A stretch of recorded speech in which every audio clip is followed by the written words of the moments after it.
अस्सलामुअलैकुम। सेठी से सवाल के साथ मैं हूं सैयद आयशा नाज। मेरे साथ मौजूद है नजम सेठी साहब। अस्सलामुअलैकुम। सेठ साहब सलाम काजी फाइज ईसा साहब ने भी भिजवा दिया फैसल वावडा साहब को शो कॉज। लेकिन फैसल वावडा साहब मुख्तलिफ टीवी प्रोग्राम्स में अपेयर होके कह रहे हैं कि वो अब भी अपनी बात पर कायम है, उन्हें कोई नदामत नहीं है क्योंकि उन्होंने जो कहा है वो सच कहा है और किसी पर पर्सनल अटैक उन्होंने नहीं किया।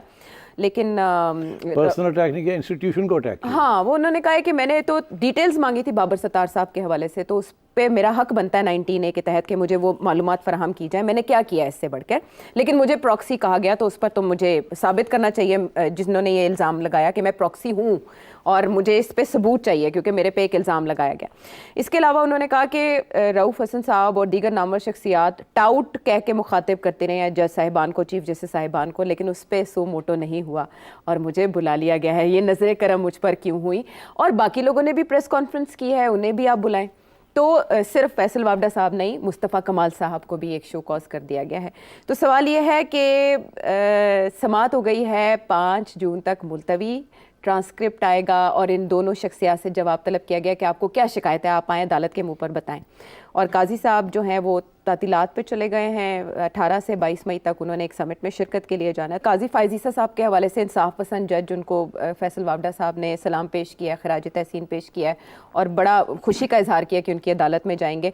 बात यह कि दलिया पर जो इस वक्त अटैक आ रहा है, काजी साहब अपने कंडक्ट से उसको रोक पाएंगे? I think that's a valid question. अब बात यह जी कि अदलिया पे पहले तो नून लीग अटैक कर रही थी जी कि जजेस जो हैं सारे इमरान के हक में हैं या मेजॉरिटी इमरान के हक में है जी, और साकिब निसार से लेकर नवाज शरीफ के ख़िलाफ़ रहे हैं और डिस्क्वालीफाई भी किया जी, और 5 साल उन्होंने सज़ा भी भुगती। एक तरफ तो ये इल्ज़ाम था उन पे। अब जो नए इल्ज़ाम लग रहे हैं वो 2 किस्म के लग रहे हैं। एक तरफ तो PTI वाले जब उनके हक़ में फ़ैसला नहीं आता तो वो गाली गलौज शुरू हो जाते हैं। जब ये फ़ैसला आया है काजी साहब का जी, निशान वापस लेने वाला, निशान वापस लेने वाला, तो ठीक ठाक उन्होंने जी बहुत कुछ कैंपेन चली, हाँ, सोशल मीडिया पर। कंटेम्प्ट तो मेरा ख्याल बड़ा कमज़ोर लफ्ज़ है, उन्होंने तो गाली गलौज निकाली जी। अच्छा, अब कोई एक्शन नहीं लिया गया। ये नहीं कहा जा सकता कि हमें क्या पता किसने क्या कहा, वो सब कुछ था सामने। और जो क्राइम एजेंसीज़ हैं वो विदिन 24 आवर्स आपको बता सकती हैं कि ट्विटर के ऊपर किसने क्या कहा और उसको बुलाया जा सकता है। ऐसी तो कोई बात नहीं, छुपी हुई बात तो होती नहीं है कुछ। अब जजेस और इस्टेब्लिशमेंट की क्लैश आ रही है जी। और जो इस्टेब्लिशमेंट की, हमारे एक दोस्त हैं, उन्होंने कहा कि इस्टेब्लिशमेंट की B टीम जो है वो अब शुरू हो गई है जजेस के ख़िलाफ़, क्योंकि जजेस जो हैं वो फिर अपना बायस जो है वो इमरान खान साहब की तरफ दिखा रहे हैं। तो इसमें अब तलाल चौधरी भी कूद गए हैं। वो तो then he is not PTI, वो तो PMLN है। अच्छा, वो क्यों कूद गए हैं वो भी एक फिर सवाल खड़ा हो जाता है। मैं उसकी तरफ आऊँगा बाद में। तो एक्चुअली हकीकत ये है कि जुडिशरी की रेपुटेशन अच्छी नहीं है।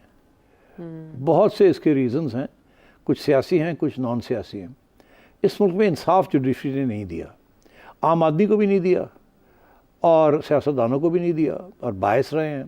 और ये पहली दफ़ा है कि इस्टेब्लिशमेंट के ख़िलाफ़ अब वो खड़े होते जा रहे हैं और एजेंसियों के ख़िलाफ़। आम तौर पे वो यहाँ तक नहीं गए, मगर जुडिशरी की रेपुटेशन जो है वो बिल्कुल फ्रैंकली इट इज़ टेरेबल। किसी को एतमाद नहीं है जजेस में। इसीलिए ये मैं एक हकीकत बयान कर रहा हूँ। और मैं समझता हूँ कि इस वक्त जिस किस्म की रेपुटेशन उनकी हो चुकी है एज एन इंस्टीट्यूशन, ये नहीं कि किसी एक जज की है तो वो तो है, जजेस को भी आइडेंटिफाई किया जाता है कि फ़लाना जज जो है ये है ये। मगर ये आम जो बात चलती है कि जी अगर कोई आपका केस है तो वकील ना करें, जज कर लें, मतलब ये क्यों ऐसी बातें चलती हैं? इसीलिए चलती है ना कि एतमाद नहीं है। वो समझते हैं करप्शन जो है वो बिल्कुल जुडिशरी में भी उसी हद तक पहुँच चुकी है। अच्छा, अब इस माहौल के अंदर जहाँ इतनी पोलराइजेशन हो चुकी है और जुडिशरी बिल्कुल एक सियासी जमात की तरफ मेजॉरिटी, मैं बहुत दफ़ा कह चुका हूँ, झुक रही है, और उसके बहुत से एग्जांपल्स हैं उसी तरीके के साथ जिससे कि पहले यही judiciary, superior judiciary Nawaz Sharif के ख़िलाफ़ खड़ी थी। ठीक, अच्छा, उस वक्त भी जब इसके ख़िलाफ़ खड़ी थी तो उस वक्त इमरान खान साहब को प्लान था ना, प्रोजेक्ट इमरान खान। तो ये जो प्रो इमरान खान जुडिशरी है ये तो काफ़ी अरसे से अपना काम कर रही है। अब उसमें बड़ी इंटरेस्टिंग डेवलपमेंट ये है कि काजी साहब का रोल देख लें आप। काजी साहब लोग जो याद रखते हैं कि काजी साहब बड़े दलेर जज थे, इन्होंने एजेंसियों को टैकल किया फैज़ाबाद धरने के ऊपर, ऐसे ही है ना, और रेफरेंस भी फेस किया, और बहुत इनकी शोहरत हुई जी। मेरा ज़ाती तौर पे तो कोई काजी साहब से लंबा चौड़ा सलाम दुआ नहीं है। अच्छा। मुलाकात है, एक आध कॉन्फ्रेंस पे भी हम इकट्ठे थे, और बड़े नहायत शरीफ आदमी, अच्छे आदमी हैं। मगर मेरा इख्तलाफ इनके साथ उस वक़्त हुआ था जबकि इस्टेब्लिशमेंट के साथ ऐसे ये खड़े थे। कब? हाँ, लोगों को याद नहीं है, वो हुसैन हक्कानी साहब का केस था। ओहो, हाँ, या आई रिमेंबर, हाँ, मेमोगेट, यस, मेमोगेट में काजी साहब को अपॉइंट किया गया था जी। उस वक्त वो उधर मंसूर एजाज साहब थे जिन्होंने इल्ज़ाम लगाए थे हुसैन हक्कानी के ऊपर, क्रॉस एग्जामिनेशन भी किया, सब कुछ किया, और काजी साहब बड़े उस वक्त आगे बढ़ के in the service of establishment ये लगे हुए थे करने, और मैं बड़ा हैरान था कि क्या हो गया है, काजी साहब इतने भी more loyal than the king क्यों हो गए। मगर मैं समझता हूँ कि वो उसका वजह एक थी कि ही इज़ अ पेट्रियट, मुहिबुल वतन है। बड़ा सख्त, तो उन्हें तकलीफ हुई होगी जब उन्होंने सुना कि ऐसी कोई बात हो रही है। जो उस वक्त इल्ज़ाम लगा था, आपको याद होगा, इल्ज़ाम ये था कि हुसैन हक्कानी साहब ने अमेरिकन एडमिनिस्ट्रेशन के साथ मिल के जरदारी साहब के कहने के ऊपर या इशारे के ऊपर डिस्टेबलाइज, उस वक्त की आर्मी लीडरशिप को डिस्टेबलाइज करने की कोशिश की थी। बड़ा संगीन इल्ज़ाम था। तो हो सकता है कि इनकी जो पेट्रियटिज़म थी, जो मुहिबुल वतनी का जो इजहार था, तो इसीलिए काजी साहब ने एग्री किया कि मैं इस ट्राइब्यूनल या इस कोर्ट को करूँगा। तो मैंने तो बेनिफिट ऑफ द डाउट दे दिया। इसी तरीके के साथ जब ये खड़े हो गए फैज़ाबाद वाली इशू के ऊपर, तो मैंने इनको फिर सलूट किया। अच्छा, अब सूरत हाल ये हुई कि इनका जो आप समझे कि डाउनस्लाइड जो आई, डाउनस्लाइड आई कि जब ये सिंबल वाली बात आई जी। अच्छा, ये सिंबल वाली बात भी उसी किस्म की बात थी जैसे इकामा था। इकामा भी टेक्निकल पॉइंट के ऊपर उड़ा दिया, सिंबल को भी टेक्निकल पॉइंट के ऊपर उड़ा दिया। अच्छा, लोग ये समझते थे कि वो जो जजेस थे जिन्होंने इकामा के ऊपर किया वो तो 100% दे वर बायस जजेस, एक साजिश के तहत सब कुछ हुआ। यहाँ कोई नहीं ये समझता था कि साजिश के तहत कुछ होगा इस इशू के ऊपर। अलबत्ता ये ज़रूर था कि एस्टैब्लिशमेंट का बड़ा प्रेशर होगा, था या नहीं मैं नहीं कहता, मगर होगा। तो इसलिए काजी साहब इस जजमेंट के बाद डिफेंसिव पे चले गए। अच्छा, अब उन्होंने जिसे कहते हैं ना टेक्स्ट फॉलो किया है, स्पिरिट नहीं फॉलो की कानून की।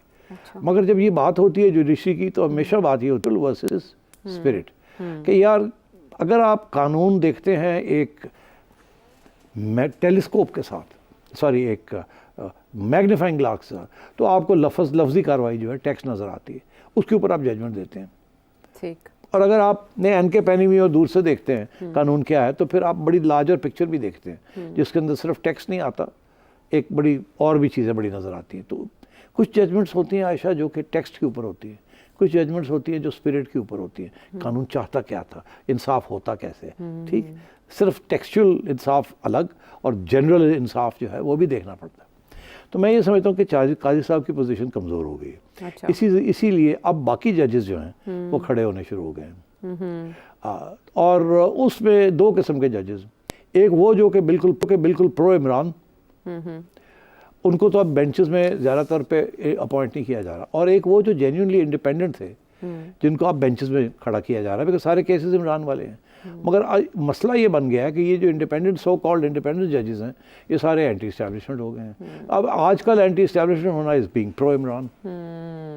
तो ये प्रॉब्लम बन गया है। अब तलाल चौधरी जब अटैक करता है तो समझ आती है कि वो क्यों अटैक कर रहा है, पहली बात।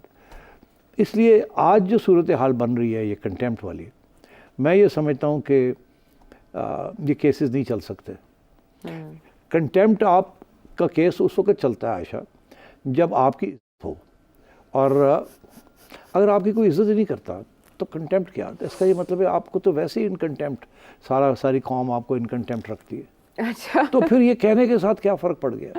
अगर आपकी इज्जत करता है तो फिर कंटेम्प्ट होती है ना, कि ये आपने तो मुझे, मैं तो एक इज्जत वाला आदमी हूँ, सारी दुनिया एक्नॉलेज करती है, और आपने मुझे मेरे ऊपर ये कह दिया, ये कह दिया, कंटेम्प्ट। तो कंटेम्प्ट आजकल के माहौल के अंदर आर्मी चीफ के ऊपर भी कंटेम्प्ट हो रही है जो आज तक कभी नहीं हुई। प्राइम मिनिस्टर के ऊपर तो पहले दिन से होती रही है, जी। ठीक है जी। अब जजेस के ऊपर भी होनी शुरू हो गई। तो इसको कंट्रोल नहीं किया जा सकता। अच्छा। ये अब सोशल मीडिया की वजह से और जो ये आज़ादी आई है उसके साथ कि लोगों ने अपनी आवाज़ बुलंद करनी शुरू कर दी है और अपने ख्यालात का इजहार करना शुरू कर दिया। पहले लोग ख्यालात का इजहार नहीं करते थे और जुडिशरी इतनी एक्सपोज नहीं हुई भी थी। ठीक। पहले इस्टेब्लिशमेंट इतनी एक्सपोज नहीं हुई हुई थी, बिहाइंड द सीन्स करती थी काम और कभी भी इस्टेब्लिशमेंट के ऊपर दाग नहीं लगा था। वो सेक्रेड काउ थी। अब वो सेक्रेड काउ नहीं रही। इसी तरीके के साथ supreme court, high court sacred नहीं रहे। जी। तो इसलिए ये मैं समझता हूँ कि ये मामला चलेगा। मगर अफसोस किस बात का? अफसोस इस बात का है कि रियासत के बाकी इदारे भी, जी। ब्यूरोक्रेसी भी होगी ना उसके अंदर, जी। मीडिया भी, हम सब का वही हाल है। आवाम हमें कंटेम्प्ट में रखती है। हम झूठ बोलते हैं, हम करप्ट हैं, हम पैसे खा जाते हैं, हमारे मौक़िफ़ जो है वो बदलता रहता है, जैसे हमारे मफाद में है या मफाद में नहीं है। आवाम बेवकूफ़ नहीं है, आवाम समझती है बात को। मैं ये कहता हूँ कि आवाम समझती है media is corrupt, media is dishonest. आवाम समझती है bureaucracy is corrupt, bureaucracy is dishonest. और जुडिशरी का तो काफ़ी अरसे से कहते हैं इंसाफ तो हमें मिला नहीं, कभी मिला ही नहीं, तो वो भी कंटेम्प्ट। ये सब सारे इदारे इस वक्त और माशरे के अंदर जो कि रियासत जिसे आप कहते हैं, रियासत की क्रेडिबिलिटी नहीं रही।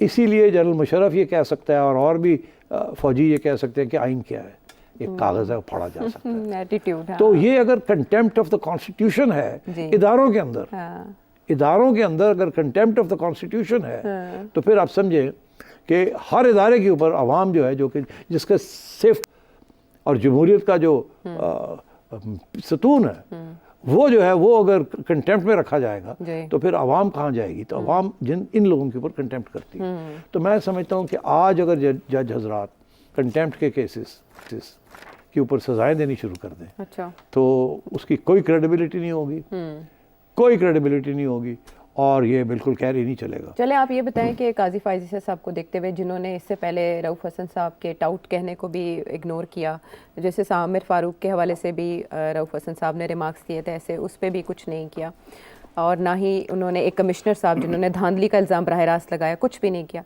ये काजी फायज़ ईसा साहब फैसल वावडा साहब को सजा सुना सकते हैं कंटेम्प्ट में? देखिए नहीं होगा कुछ भी। क्यों? अच्छा। आपने खुद ही बता दिया कि इससे ज़्यादा serious allegations direct chief justice के ऊपर लगे हैं।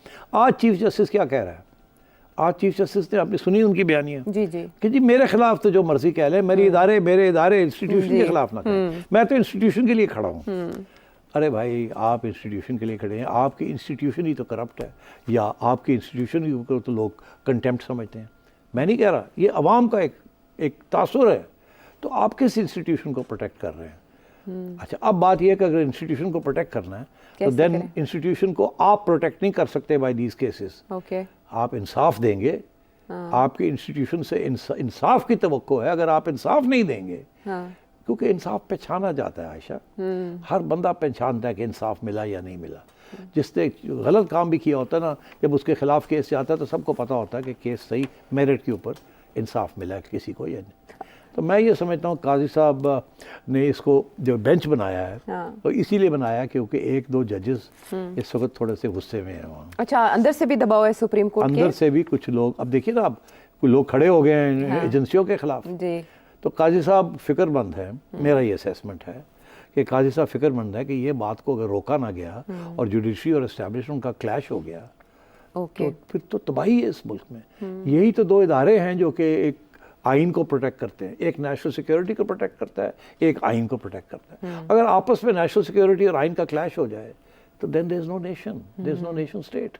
इससे बुरी बात क्या हो सकती है? तो मैं इसलिए ये समझ रहा हूँ काजी साहब इस वक्त पूरी कोशिश कर रहे हैं कि किसी तरीके के साथ जजेस को भी ठंडा किया जाए, एस्टैब्लिश को भी समझाया जाए कि पीछे हटो, आप लोग बहुत आगे आ गए हो, आप बड़ा मुश्किल हो गया लोगों को कंट्रोल करना। अच्छा। उधर आवाम लगी हुई है, सियासी जमातें लगी हुई हैं, उनके भी अपने दुख रोने so he is in a difficult situation. ये उन्होंने बेंच बनाया और खुद आ गए उसके अंदर। जी, ये तवक्को नहीं थी कि खुद आएंगे, क्योंकि लगता है ऐसे था कि जिस जज के खिलाफ बातें हो रही हैं जी वो बुलाएगा, आएंगे, वो आएंगे। वो हाँ अच्छा उन्होंने प्रियम्प्ट कर दिया कि वो बाबर सत्तार ना किसी और को बुला ले, कियानी साहब ना किसी और को बुला लें, अच्छा। अतर ना किसी और को बुला लें। अच्छा। और ये आजकल जिस मूड में है कुछ कर वर ना दें। हाँ। फिर ये जैसे कहते हैं ना कि वो लाल लाइन जो है वो क्रॉस हो जाएगी, फिर उसके बाद एस्टैब्लिशमेंट हिट बैक करेगी। ठीक। अभी तो लोग ये कह रहे हैं ना कि एस्टैब्लिशमेंट की बी टीम आ गई है जुडिशरी के साथ, तो कल को एस्टैब्लिशमेंट की ए टीम आ गई तो क्या होगा? अब अल्लाह ही रहम करे, अगर ये बी टीम ये कर रही है तो ए टीम क्या करेगी? पता नहीं ए टीम का कौन लोग हैं और ए टीम के अंदर क्या क्या होता है। हाँ। तो इसलिए this thing has to stop. The clash between establishment and judiciary has to, it got done. Clash of the titans आपने उसको तो काजी साहब मैं decode समझता हूँ कर इस वक्त उस स्टेज में है हाँ। कि वो कंट्रोल करने की कोशिश कर रहे हैं, डैमेज कंट्रोल हो Damage जाए, control किसी कर तरह रहे हैं। रुक जाए। और ये बुला लिया फिर पोस्टपोन कर दिया। देखे ना आप 5 तक चला गया। 5 तक चला गया। फिर आगे एक हेयरिंग होगी, उसने कहा जी ट्रांसक्रिप्ट लेके आए, कोई ट्रांसक्रिप्ट ठीक नहीं निकलेगी, कहेंगे चलो फिर जाओ ठीक करके ले आओ। जैसे एडिशनल अटॉर्नी जनरल ने कहा ना, वो और आवाज फिर 2 नहीं हफ्ते थी के बाद, वीडियो में। और मैं आपको बताऊं सुप्रीम कोर्ट के अंदर इस वक्त अभी तक अनरिजॉल्व्ड कंटेम्प्ट केसेस पड़े हुए हैं। सुप्रीम कोर्ट ने बड़े बड़े लोगों को बुलाया था फॉर कंटेम्प्ट, एक आदमी तो रिफ्यूज़ कर दिया कि मैं जाऊंगा ही नहीं। उस वक्त के एक बड़े सीनियर जर्नलिस्ट थे, बड़ी उनकी इज्जत लोग करते थे, उनका नाम था हरदेश्वर कावस जी, मरहूम अब। तो उन्होंने ठीक ठाक सुप्रीम कोर्ट की क्लास ली थी और तो बुला लिया उनको। तो वो गए, उन्होंने पहले तो उन्होंने कहा मैं नहीं जाता, की कर लोगे? अच्छा। बड़े परेशान हो गए ये लोग, अब क्या करें। वो 80 ईयर्स ओल्ड प्लस, उनकी बड़ी इज्जत थी। अच्छा तो खैर एनीवे वो बड़ा हुआ, तो ये पहुँचे, इन्होंने जाके फिर फाइनली 2-3 के बाद फिर बुलाया इनको, फिर गए। तो बड़ी उनकी इज्जत, उन्होंने फिर जाके कहा कि जी तुसी मेरे खिलाफ तो केस कर ही नहीं सकते तुम। तो अब बात यह है कि I hold you in contempt. उन्होंने वहाँ खड़े होकर कह दिया कि हाँ हाँ मैं तो कंटेम्प्ट में रखता हूँ आपको, करो मेरे खिलाफ क्या करना है। तो उन्होंने माफ़ी मांगी जजेस हजरात ने एक किस्म की मेटाफोरिकली, और कहा सर तुम चले जाओ, सानू माफ करो, सर तुम चले जाओ, तुम चले जाओ, चले जाओ। तो बात ये केसेस तो बड़े पड़े हुए हैं वहाँ। ठीक है। तो ये आज भी कोई कह सकता है कि जी क्यों इतनी जल्दी क्या मेरे ऊपर आपने कंटेम्प्ट लगाया? वो जो पहले केसेस पे ने उन्होंने तो कटो, तो चलाओ ना पहले, उन्होंने तो फैसले करो। अच्छा। तो ये is not going to go anywhere, it is not going to go anywhere. Contempt की प्रोसीडिंग्स आज के माहौल के अंदर आर मीनिंगलेस। और वैसे भी लोग कह रहे हैं कि फैसल वावडा साहब जहाँ से ताल्लुक़ रखते हैं, जिस अंदाज के हैं, मुश्किल होगा उनको सज़ा देना। ये भी नहीं, सज़ा मुश्किल क्या, अनटचेबल जैसे होता है। अरे नहीं, देखिए सज़ा देना आज देना चाहें, अगर एक सिग्नल देना चाहें तो सज़ा तो हर किस्म की होती है ना। 6 महीने भी दे सकते हैं, 2 साल भी दे सकते हैं, उसमें लिखा हुआ है कंटेम्प्ट में कि नौयत डिपेंड करता है। मगर एक और भी तो सज़ा होती है ना, till the rising of the court. वो जैसे क्या आपको सज़ा दी है, जब तक कोर्ट बैठा है आप एक क्रिमिनल बन चुके हैं, जब हम उठ के जाएंगे तो आपकी सज़ा खत्म हो जाएगी। तो वो एक कन्विक्शन आ जाती है, मोहर लग जाती है कि यू आर कन्विक्टेड। हाँ, तो सज़ा तो 1 सेकंड की भी सज़ा ही होती है, ज़ाहिर अलामती होती है, सिंबॉलिक सज़ा दे दी अदालत ने और आप सज़ा होगी, कन्विक्शन होगी। अच्छा तो बात ये है कि क्या ऐसे होगा, आई डोंट नो, बट मेरा ख्याल है कि ये जो कंटेम्प्ट वाला इशू है ना जी, ये इसमें अब अहमियत नहीं रही, क्योंकि हर बंदा उठ के कंटेम्प्ट कर रहा है। और वो सही कह रहा है फैसल वाडा को, भाई की हो गया जड़े बाकी लोग ने जिन्होंने कंटेम्प्ट की थी उन्होंने तो बुलाया नहीं तुसी, तो मुझे तुसी क्यों बुला रहे हो? तो इसलिए ये बात नहीं जाएगी ज़रा दूर। ठीक है, लेकिन हो सकता है कि जिस तरह से आपने कहा कि काजी फैज़ल साहब कोशिश करेंगे कि डैमेज कंट्रोल हो जाए और जो बराह रास्त किए जा रहे हैं उनका सिलसिला रुक सके। वापस आते हैं एक ब्रेक के बाद। लंबा हो गया।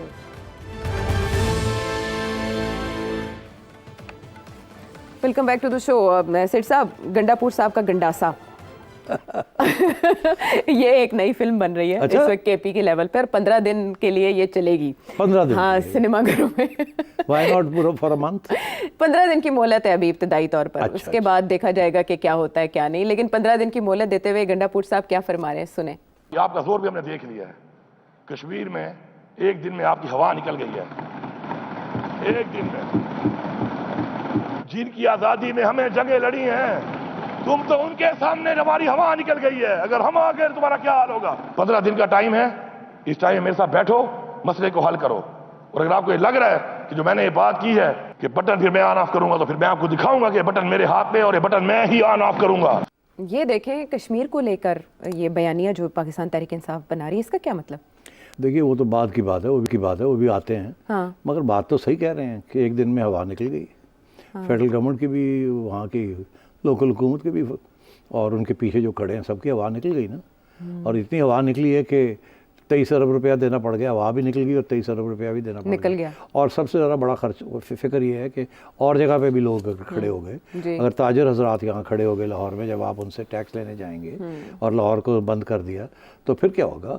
और अब तो आपने एक जैसे कहते हैं ना, एक कॉपी कैट स्ट्राइक्स की इजाज़त दे दी है कि जब भी कोई स्ट्राइक करेगा 2-3 दिन और लड़ाई झगड़े होंगे तो आप फ़ौरन पैसे दे के अपनी जान छुड़ाएंगे।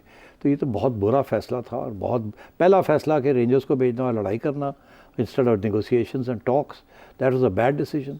और उसके बाद फिर ये बंदे जो मारते वो भी बैड डिसीजन, और फिर ये 23 बिलियन देना ये भी bad decision. All 3 bad decisions. और इसमें government was involve and so was the establishment. ये जो साहब हैं ये सही कह रहे हैं, वो कह रहे हैं अगर वहाँ आपकी आवाज़ निकल गई तो यहाँ हम अगर हमारे साथ टक्कर ली तो क्या करेंगे। देखिए, ही इज़ राइट, वो सही बात कह रहे हैं।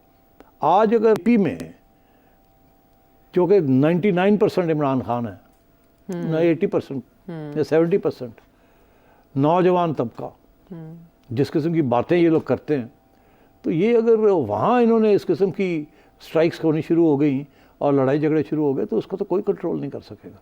ये वहाँ के जो गवर्नर साहब गए हैं, कुंडी साहब, he doesn't even know what he is talking about, he has no power. और ये जो धमकी है कि जी हम रेंजर्स ले आएंगे, ये अब कोई धमकी नहीं रही। ये इसीलिए मैं आपसे कह रहा हूँ, we are headed for a very difficult situation. और ये जो है ना कि जी फोर्स के ज़रिए हम कंट्रोल कर लेंगे सब कुछ, ये नहीं होगा। और गंडापुर साहब बिल्कुल सही कह रहे हैं। आई एम सॉरी टू से this, I don't appreciate Gandapur साहब ऑन मैनी ओकेजन्स, बट बात वो सही कह रहे हैं। प्रोविंस के जो पैसे हैं, जो उनके पैसे उनको मिलने चाहिए, नंबर 1। नंबर 2, गंडापुर साहब is genuinely elected, Fairlie elected chief minister. उनको उतनी ही इज्जत मिलनी चाहिए जितनी बाकी चीफ मिनिस्टर्स को मिलती है। और तीसरी बात यह है कि अगर उनके जेन्युइन कंप्लेंट्स हैं तो उनको गवर्नर साहब वहाँ के जो हैं वो धमकियाँ मत दें। गवर्नर साहब की कोई हैसियत नहीं है। आज अगर गवर्नर साहब का रोटी पानी बंद कर दे चीफ मिनिस्टर तो गवर्नर कांट डू एनीथिंग। और ये जो धमकी है हम गवर्नर्स रूल लगा देंगे, हम ले आएंगे, रेंजर्स ले आएंगे, ये अब वक्त ज़माना ख़त्म हो गया है इस किस्म का। ये 90 की दिहाई नहीं है कि आप धमकियाँ दे के गवर्नर्स रूल लगा देते हैं और अदालतों में फिर घूमते हैं कि जी रेस्टोरेशन हो। यहाँ आवाम is in a nasty mood. तो ये सोचना भी नहीं चाहिए कि आप बाय फोर्स या आप बाय धमकी या आप केसेस कर करके जो लोगों के हकूक़ हैं उनको आप ख़त्म करेंगे। तो गंडापुर साहब पैसे मांग रहे हैं जो कि उस प्रोविंस का हक है, उनको वो पैसे मिलने चाहिए। एक वक्त पे शहबाज शरीफ साहब वादा भी कर लेते हैं, कह देते हैं भाई के हिसाब किताब करके इनके वाजिबात दें। मोहसिन नकवी साहब मिलने चले जाते हैं अली अमीन गंडापुर साहब से। फिर ये कोर कमांडर हाउस पे भी इनके जाके मीटिंग्स की इत्तला थी। अब तो कोर कमांडर भी चेंज हो गए। लेकिन बात यह है कि रिजॉल्व होने की तरफ मामलात क्यों नहीं गए, और ये 15 दिन में क्या हो जाएगा? वफाकी हुकूमत तवज्जो दे देगी इन धमकियों के बाद? पहले गंडापुर साहब ने ये कहा था ना कि अगर मेरी बात ना मानी बिजली के ऊपर और लोड शेडिंग के शेड्यूल जो है जैसे मैं कह रहा हूँ तब्दील ना किया तो मैं खुद जाके और जहाँ बैठ जाऊंगा और अपना करवा लूंगा। तो गवर्नमेंट ने नहीं किया, वो खुद पहुंच गए और जाके करवा लिया। ऐसे ही है ना। देखिए, चीफ मिनिस्टर हैज़ फोर्स, और ये चीफ मिनिस्टर के पास सिर्फ प्रोविंशियल रियासत जो है उसकी फोर्स नहीं, आवाम के भी पीछे इनके साथ है। ये याद रहे कि ये वही लोग हैं जो कि ज़मान पाक में लाहौर में आ गए थे और आके खान साहब को घिराव करके बचा लिया था। आपकी पुलिस इवन जीबी से आ गए थे। हाँ। तो बात ये वो जज्बा है। अगर आपने इनको छेड़ा तो बड़ा मसला बन सकता है। तो क्या करें फिर? फौरी मुज़ाकरात, इंसाफ, एंगेज करें। और देखिए, अब ये ऐसे मामला चल नहीं सकता आयशा, जिस तरीके से ये चलाने की कोशिश कर रहे हैं। इसीलिए खान साहब एक चोरी के वोट के ऊपर आके बैठे थे। कितनी देर? 3.5 साल चली, ज़्यादा देर नहीं चली ना। नहीं ना चली, बिल्कुल। तो आपका क्या ख्याल है कि अब जो हालात हैं उससे भी ज़्यादा सीरियस है, उससे भी ज़्यादा घपला हुआ है। तो इसलिए मैं समझता हूँ कि जितनी जल्दी एक नेशनल कंसेंसस क्रिएट किया जाए टू रिजॉल्व दीज इश्यूज़, मैं ये समझता हूँ ये जो इनिशिएटिव है ये शहबाज शरीफ साहब से नहीं आ सकता। फिर ये सिर्फ दो लोग हैं इस मुल्क में जो इसको कर सकते हैं, और तीसरा बंदा है जो कि इसके ऊपर अंगूठा लगा सकता है। इनिशिएटिव लेने वाले नवाज शरीफ साहब हो सकते हैं। अच्छा। और इनिशिएटिव को आगे बढ़ाने वाले आसिम मुनीर साहब हो सकते हैं। अच्छा। और फाइनल अंगूठा लगाने वाले इमरान खान साहब हो सकते हैं। Okay. ये 3 लोग हैं जो कि मामले को तय कर सकते हैं, ठंडा कर मगर ठंडा नहीं तय करना पड़ेगा, ठंडे वाली बात अब गुजर गई है। अच्छा। हाँ, तो अब क्या होगा क्या नहीं होगा वो फिर हम बातें करेंगे आगे जाके। अब इसमें आज़ाद कश्मीर के मामले को लेकर तो ख़त का भी कंटेंट आया सामने कि इमरान खान साहब ने कहा है वो आर्मी चीफ को कश्मीर के मामले पे ख़त लिखेंगे कि फ़ौज और अवाम को आमने सामने नहीं होना चाहिए। तो इसका मतलब है कि एक सीरियस कंसर्न आज़ाद बिल्कुल सीरियस कश्मीर की। कंसर्न है। मैं आपको बता दूं, मेरी इंफॉर्मेशन के मुताबिक जो कुछ कश्मीर में हुआ उसके जो फैसले हुए हैं वहाँ, जी। वो इस गवर्नमेंट ने नहीं किए। आप समझ रहे हैं, जो कुछ जब कश्मीर, मैं कहना नहीं चाहता, जब चिंगारी लगी हुई थी, मैं नहीं कहता जल रहा था, वो तो फिर इंडियन एजेंट्स कहते हैं, चिंगारी लगी थी, एक स्पार्क था। मोहसिन नकवी साहब तो आयरलैंड बैठे क्रिकेट देख रहे थे। इसका क्या मतलब है? इसका ये मतलब है कि फैसले कहीं और होते हैं और कुछ लोगों को तो पता भी नहीं होता क्या फैसला हुआ। हाँ, बट उन्होंने 18 अमेंडमेंट का रीज़न दिया कि उसके बाद कश्मीर के मामला अलग हैं, जो उन्होंने एक्सप्लेनेशन दी जब उनसे कहा कश्मीर गया। के मामला अलग वक्त कोई नहीं है। अच्छा। Kashmir is not an autonomous thing, सारा सेंट्रल गवर्नमेंट और फ्रैंकली इस्टेब्लिशमेंट फैसले करती है कश्मीर के बारे में। ठीक है। बिकॉज सबसे ज़्यादा साबोटाज इंडिया की जो है वो उस इलाके में है, तो वो नेशनल सिक्योरिटी का इशू बन जाता है। इसलिए इस्टेब्लिशमेंट बड़ा कड़ी नज़र रखती है कि वहाँ क्या हो रहा है क्या नहीं हो रहा, किसको आना है किसको नहीं आना, ताकि हाथ से ना निकल जाए, कोई ऐसी बात ना हो कि कोई साजिश शुरू हो जाए वहाँ मुल्क के ख़िलाफ़ एंड सो ऑन। तो मगर ये है कि अब बलूचिस्तान में भी आपको इसी किस्म का मसला आपको नज़र आ रहा है। अब पहले आपको फाटा में भी आ रहा था ना, और अभी ख़त्म नहीं हुआ वो, अभी भी वहाँ वही नारे लगते हैं जो पहले लगते थे। मैं तो रिपीट भी नहीं कर सकता वो नारे। और अब आज़ाद कश्मीर में ये बात शुरू हो गई है, कल को गिलगित में शुरू हो जाएगी, फिर कहाँ जाएंगे आप? तो इसलिए मैं समझता हूँ कि हमारे जो हुक्मरान हैं उन्हें सोचना चाहिए कि ये इस वक्त लड़ाई झगड़े नहीं होने चाहिए, रास्ते हल निकालने चाहिए। और अगर अपनी ज़ात को और अपने प्रोफेशनल करियर को कुर्बानी देनी है तो देनी चाहिए मुल्क के लिए। ठीक है। जो मोहसिन नकवी साहब कह रहे हैं कि हमसाया मुल्क के साथ ताल्लुक़ निकल रहा है, इस कशीदगी का वो सबूत दिखाएंगे, तो जल्द इंतज़ार करेंगे कि अगर वाकई चिंगारी को वहाँ आग बनने में मदद भारत की तरफ से मिल रही है तो सबको पता चलना चाहिए ये बात भी। लेकिन देखिए, मैं आपको बताऊँ आयशा, ये आवाम कंस्पिरेसी थियरीज नहीं अब मानती। अच्छा। कि हर चीज़ में भारत का हाथ है। इसमें कोई शक नहीं है कि भारत की पूरी कोशिश है कि आग लगाई जाए, मुख्तलिफ इलाकों के अंदर लड़ाई झगड़े कराए जाए, इसमें स्टेटेड पॉलिसी है उनकी जी। और एविडेंस भी है कि टेररिज्म जो हो रही है उसके पीछे एक जो हाथ है वो उनका है। मगर क्या ये जो फौरी तौर पे जो हुआ है वहाँ, ये इसमें कोई डायरेक्ट इंटरवेंशन है या कोई रॉ का हाथ है? मैं नहीं समझता। देखिए, उनके जो 10 डिमांड्स हैं, पता नहीं कितने लोगों ने पढ़े हैं मैंने पढ़े हैं। अच्छा। उनमें से 3-4 तो बड़े फेयर डिमांड्स हैं, 1-2 ऐसे हैं जो कि वो प्रोपागेंडा के तौर पे किए जाते हैं और वो एक प्रोपागेंडा पॉइंट बनाया जाता है। जो फेयर डिमांड है वो यही है कि बैकवर्ड एरिया पॉलिसी पहले यही थी कि बैकवर्ड एरिया को सब्सिडाइज किया जाए, बिजली भी सस्ती मिलती थी, आटा भी सस्ता मिलता था। अब IMF ने आके कहा ये सब बंद करें, बैकवर्ड और नॉन बैकवर्ड आप कंसिस्टेंसी करें। ये इस गवर्नमेंट की मजबूरी है, उनको करना पड़ रहा है। अच्छा। अनफॉर्चुनेटली एक वहाँ की आदतें पड़ी हुई हैं कि हम स्पेशल हैं, हमने बड़ी कोई हैं और इसलिए हमें स्पेशल फैसिलिटीज़ मिलनी चाहिए। और बहुत से लोग हैं जो समझते हैं कि आज़ाद कश्मीर के लोग दुनिया में पहुंच गए हैं, वहाँ से पैसे बेचते हैं, हमारा बहुत बड़ा हक है, ये है वो है। ऐसी कोई बात नहीं है। पैसे आप अदालत हुकूमत के लिए नहीं भेजते, पैसे आप अपनी फैमिलीज़ के लिए भेजते हैं, तो इट्स नॉट एन इशू। आप भेजें या ना भेजें, got nothing to do with your patriotism. मगर अलबत्ता ये ज़रूर है कि आज़ाद Kashmir is in the line of fire, it is on the border, it is the centre of conflict. India claim कर रहा है कि ये हमारा हिस्सा है, आप क्लेम कर रहे हैं कश्मीर का हिस्सा, तो ये सर, और बहुत जंग हुई है इसके ऊपर, तो सेंसिटिव तो है ना। तो क्या है, 23 बिलियन रुपीस क्या था? अगर आप ये ना छेड़ते, ये रहने देते तो क्या था? तो आखिर में करना पड़ गया ना। अब जब आपने किया है, तो मैं अभी एक्सप्लेन किया कि गलतियां की हैं ये सारी जी। तो अब बात ये है कि एक उनका डिमांड ये है कि जी क्योंकि पानी जो है वो आज़ाद कश्मीर से जाता है और तो हमें स्पेशल रेट्स मिलने चाहिए। बिजली क्योंकि इतने किलोवाट्स या मेगावाट्स जो डैम्स हैं वहाँ उनके ज़रिए बनती है, तो इसलिए हमें सस्ती मिलनी चाहिए। तो बलूचिस्तान भी ये कहता है सुई गैस निकलती है सुई से, तो पहले हमें मिलनी चाहिए। तो इसी तरीके के साथ सिंध में जो सुई सदन और सिंध में जो गैस निकली है वो जी। सिंधी कहते हैं, पहले हमें मिलनी चाहिए। तो फिर ऐसे तो रह जाएगा ना सारा खाता। पंजाब से नहीं कोई ऐसी अच्छा। डिमांड आती? पंजाब ना पानी पंजाब बनाता है, ना गैस पंजाब से निकलती है, ना अच्छा। तेल पंजाब से निकलता है, हाँ। मगर सारी जो कारोबार है वो पंजाब में होता है।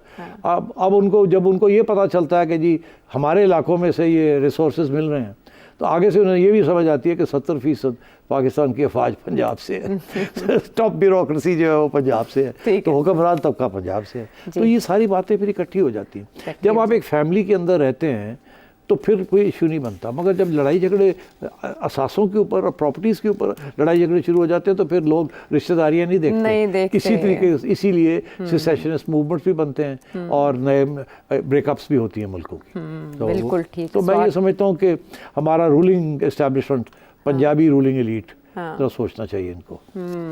ठीक है। स्वाट है सारे मामले का।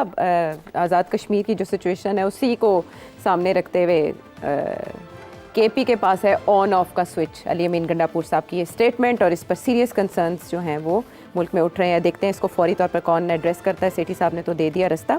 हम वापस आते हैं एक ब्रेक के बाद।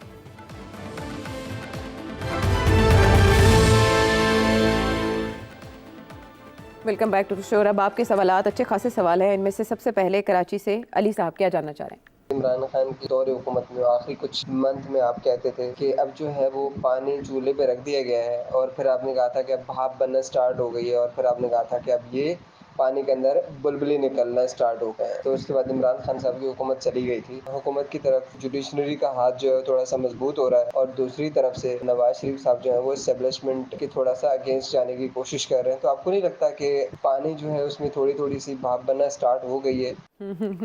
ये कैसी भाप है? पाजी तुसी बिल्कुल सही कह रहे हो। पानी उबलना शुरू हो गया है।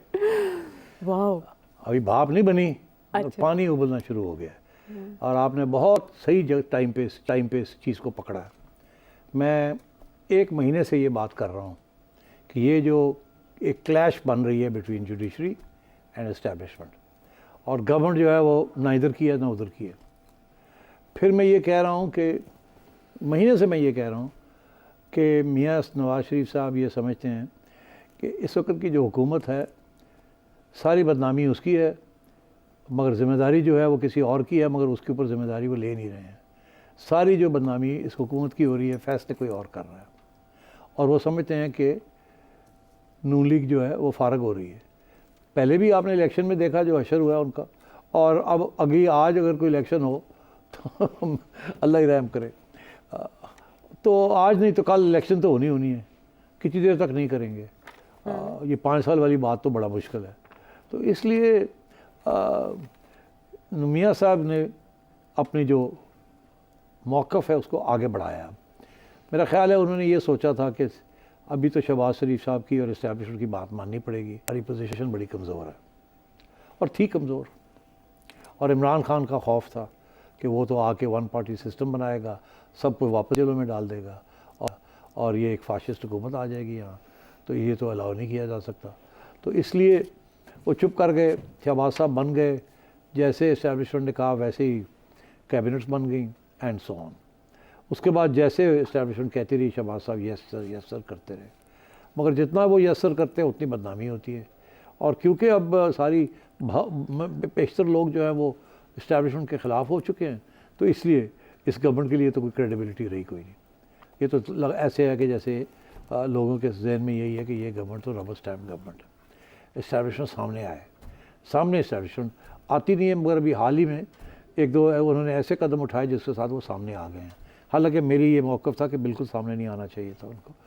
DGISPR की प्रेस कॉन्फ्रेंस में बहुत से strong statements, I don't think वो एक मिस्टीक होती है इस्टेब्लिशमेंट की, कि पता नहीं होता कि इस्टेब्लिशमेंट का मतलब क्या है, कौन है इसके पीछे। मगर जितना आप सामने आएंगे उतनी आपकी मिस्टीक ख़त्म होती है, और वो आपका जो पावर है वो उतना कम होता है। उसकी जो ऑ है, शॉक एंड ऑ जो उसकी क्वालिटी है, वो नहीं रहती अगर आप सामने आ जाते हैं। तो बिहाइंड द सीन्स बेहतर होता है, मिस्ट्री रहनी चाहिए, फेसलेस। मगर जब इस्टेब्लिशमेंट का फेस नज़र आ जाता है तो फिर उसके बाद अटैक आने शुरू हो जाती है, पॉइंटेड अटैक। तो अब बात ये आपसे, मियाँ साहब ने सबसे पहला कदम जो उठाया है वो यही उठाया कि अपने केसेस ख़त्म कराए। उसके बाद सेकंड के उन्होंने ये किया कि मरियम को इस्टेब्लिश किया। उन्होंने बिल्कुल अपनी क्लेम ऑन प्राइम मिनिस्टरशिप छोड़ दी। उन्होंने कहा ठीक है, इस्टेब्लिशमेंट चाहती है शहबाज साहब को, ले लें आप शहबाज को। शहबाज साहब जैसे इस्टेब्लिशमेंट कहती है आप कर लें। इन रिटर्न उन्होंने कहा कि पंजाब जो है वो मरियम लेगी। सो ये करवा के उन्होंने मरियम को इस्टेब्लिश कर दिया पंजाब में। And Maryam is doing a good job. अवामी काम कर रही हैं इस वक्त, जो मर्ज़ी आप कहें, वो दिन रात वो अवामी काम कर रही हैं।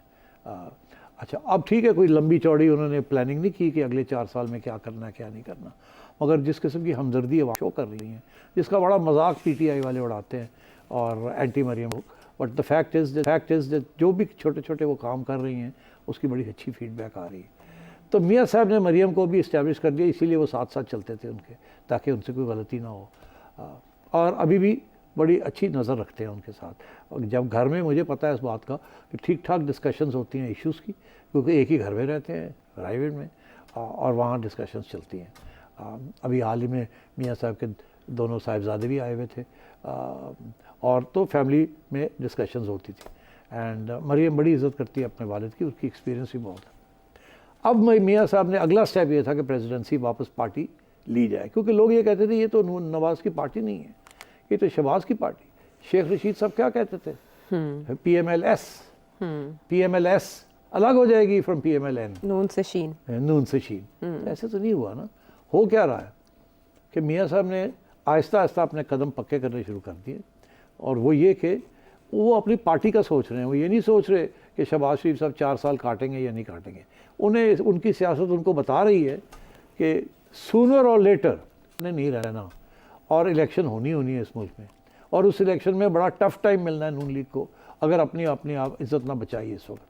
तो वो अब अपनी पार्टी को बचाने के लिए उन्होंने कहा कि पार्टी की प्रेसिडेंसी वापस लेके मैं पार्टी को तो ऑर्गेनाइज करूं, पार्टी का बयानिया तो बनाऊं। ये जो बयानिया बन गया है IMF वाला और प्रो एस्टैब्लिश वाला, ये तो तबाही का बयानिया है। तो ठीक है, उस वक्त वो इमरान खान साहब के खौफ में हमें ये करना पड़ा कॉम्प्रोमाइज़, मगर अब बड़ा मुश्किल है इसको, और ये सूनर और लेटर लड़ाई झगड़े शुरू हो जाएंगे, बिकॉज एस्टैब्लिशमेंट जो है वो अंडर प्रेशर आ रही है दिन ब दिन। And the pressure is not coming from Noon league or any of the others, it is coming from the judiciary and it is coming from the अवाम। वही अवाम जिसने May 9 किया, वो ठीक है, अब बाहर नहीं निकलते, मगर मौका मिला, एक चिंगारी लगी तो फिर वो कुछ ना कुछ शुरू हो सकता है।